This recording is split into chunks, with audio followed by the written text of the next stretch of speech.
Hi everyone, my name is Jason Kang. I'm the CEO and co-founder of Kinos.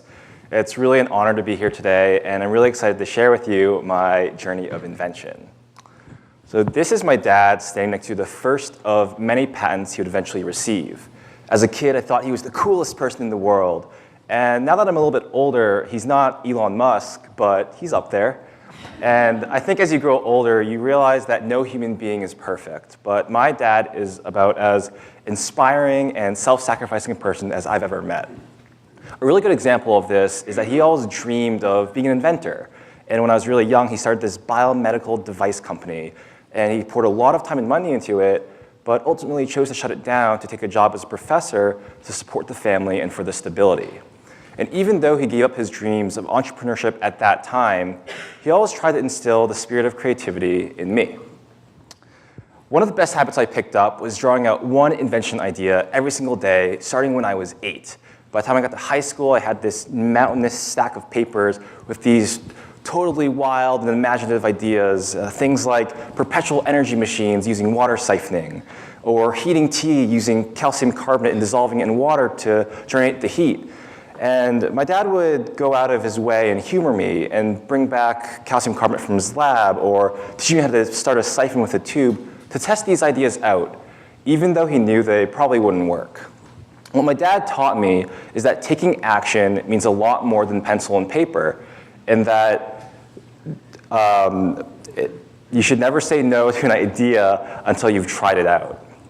So I really took this spirit of trying things out when I got to high school. I started the Invention Club, and I had this mantra I called the Mythbusters Approach. Try it out and see what happens. So we built things like weather turbines on these balloons to generate electricity, this device that helped old people put on their coats, and this laser arcade turret game using an iPhone app. And we built a lot of things, and it was fun. But we had this totally backwards mentality about what inventing actually was. We built these things because they were cool. We never actually went out and talked to real people who had actual problems. And when I graduated, everything ended up in the trash. I learned the hard way that ideas don't become inventions unless people are willing to pay you for the value you create, and that the problem is infinitely more important than the solution. Fast forward to 2014, I'm a strapping young lad in college. I was studying biomedical engineering at Columbia, and I had been involved in 2 startups at this point, and I was really excited and interested about global health and entrepreneurship. But I was always still looking for that important problem to dedicate myself to, always remembering that the problem is more important than the solution. And by some crazy aligning of the stars, Columbia had this Ebola design challenge in October 2014 on my 21st birthday, and it's the best present I've ever received. The Ebola design challenge was this hackathon, this competition to help the healthcare workers in West Africa battle the Ebola outbreak. Columbia went out of its way to bring these first responders and infectious disease experts to share some of the challenges they were facing. A lot of them brought up the problem of the high rate of disease transmission and how it's impossible to guarantee complete coverage with bleach during disinfection. And I think what's interesting about our origin story is a lot of people, I think a lot of entrepreneurs experience some personal life event that influences the direction of their work. For me, I was just searching for an important problem, and it was handed to me on a silver platter: make disinfectants more effective. And I don't think I or any of my co-founders really expected to spend the prime years of our life working on disinfectants. It's not the sexiest thing in the world. But we were all deeply passionate about healthcare and medicine. We could empathize with the problem and the people who were suffering. So we started a company called Kinos. And I think starting that company and taking that leap of faith really brought together the things I learned from my dad and growing up of finding a problem and taking action. So here's your fun fact for the day. Disinfectants are complicated, and you've definitely been using them wrong for your entire life.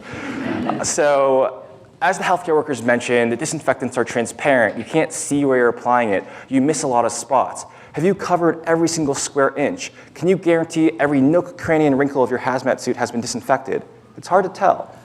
And as you saw in that video, disinfectants will form these droplets and roll off. It's like rain hitting an umbrella and just coming off. They don't stick, and you get these gaps in coverage where nothing is being killed. What's really interesting is, and most people don't know this, disinfectants require a certain amount of contact time. You literally have to let it sit there to kill things. So if you go home and look at your bottle of Lysol wipes and you read the fine print, you're supposed to let it sit there for 10 minutes, 10 whole minutes. Has anyone ever timed the stopwatch 10 minutes? And if you have chemicals on your kitchen countertop, if you're the average person, you're gonna take a paper towel and wipe it off before even 1 minute has passed. Even bigger problem, these disinfectants usually evaporate before those 10 minutes have been hit, and you're supposed to reapply it. All of this to say, just because you put a disinfectant on a surface does not mean you're gonna actually disinfect it unless you have the proper process. And that's why we created Highlight. It's a patent-pending additive that you mix into your disinfectants to colorize it so you can see where it's being applied.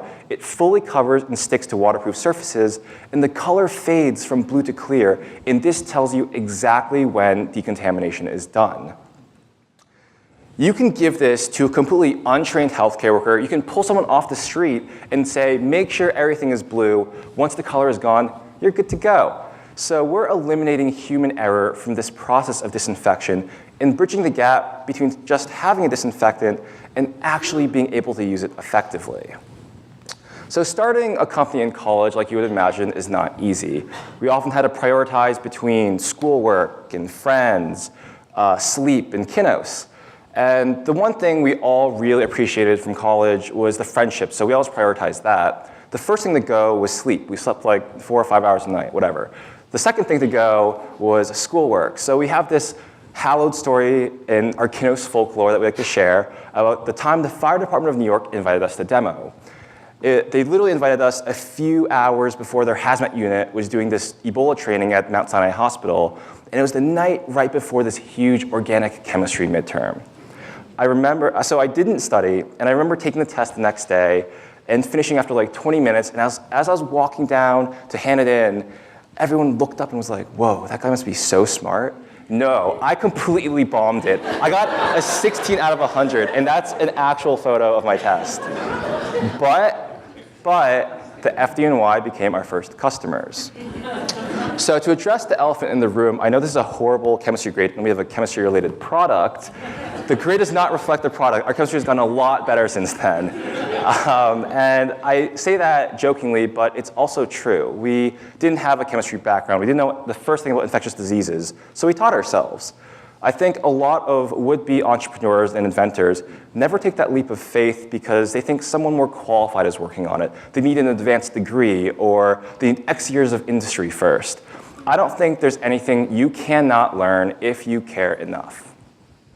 And Highlight is the perfect example of that. There was an evolution, there was a process.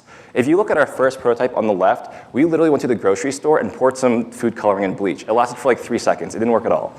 And so we had to figure out, how do you actually make the color last a certain amount of time? Once we figured that out, we saw all the droplets and the rolling off, and we were like, do we need to fix the coverage problem? And most of our R&D in the beginning was in the winter, October, November, December. And the first time we brought it outside, it was this beautiful spring sunny day, and we learned about the evaporation problem. The first time we went to Liberia, we were super excited. We're like, we're finally here. And then we learned to use a different type of bleach, and there was the chemistry compatibility problem. So challenge after challenge, failure after failure, iteration after iteration. This is the process of inventing. And I learned that there's a new approach for the Mythbusters approach. Try it out and see what happens, but then learn from it and move forward. So winning the USAID Finding Ebola Grand Challenge was one of our greatest victories early on in February 2015. We were one of 12 grantees out of over 2,000 applicants and the only undergrad team to win. I'll say it right now, without this grant, Kinnos would not exist today. Not only did the grant give us the funding to actually do R&D, it more importantly gave us credibility and access.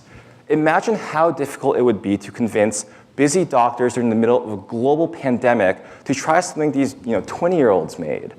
Now imagine the same scenario, but now these 20-year-olds have the backing of the United States government. Even then, it was insanely difficult to find innovation-friendly partners who would actually test the product, but eventually we were able to go to Liberia and Guinea in person. So actually going to West Africa during the outbreak really contextualized Ebola for us. One of the greatest tragedies that people don't realize is that there was a lot of fear and mistrust, stigma around Ebola. And when we were talking to these healthcare workers, a lot of them don't live with their families anymore. If their friends don't talk to them, everyone's so scared of contracting the disease. Their lives are changed. And one of the defining moments for us in Kinos was giving them Highlight and spraying it for the first time and seeing the smiles on their face when they said they felt more confident, they felt protected, and they felt safer. That feeling of empowerment is something that still resonates and motivates us today. So since then, we've brought Highlight to Haiti for the cholera outbreak. We're starting to get used by laboratories and universities for biosafety trainings and routine decontamination. And we recently closed our seed round to expand to US hospitals for patient rooms to tackle high infection rates there.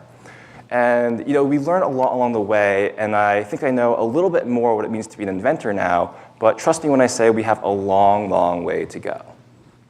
I do want to end on one final thought that kind of captures everything from growing up with my dad and trying things out, starting Kinos, and this journey of invention. I was listening to this podcast where Drew Houston, the founder of Dropbox, was saying to always think 1, 2, 5 years down the road of where you want to be, and if what you're doing right now is helping you get there. I see my generation's greatest challenge as the disconnect between information, people, and opportunity. In today's social media, it's really easy to stay informed, but really, really hard to take action. Young people are creative, talented, and smart, but they don't always have experience. They don't know where or even how to begin to tackle these challenges. My goal, and looking back at my time, I've had so many opportunities and luck, and I want to see more outlets for tangible opportunities where people can develop technology. We need more Ebola design challenges at high schools and colleges. We need more USAID Fighting Ebola Grant Challenges sponsored by state and federal governments, by NGO partners, and by industry players. There are so many people in this room who could provide these opportunities. And imagine if we opened these doors and gave this access to young people so they could start today, to understand that problems are more important than solutions, to try things out and build that confidence that they can learn anything they want, to gain that credibility and experience, and to take those leaps of faith.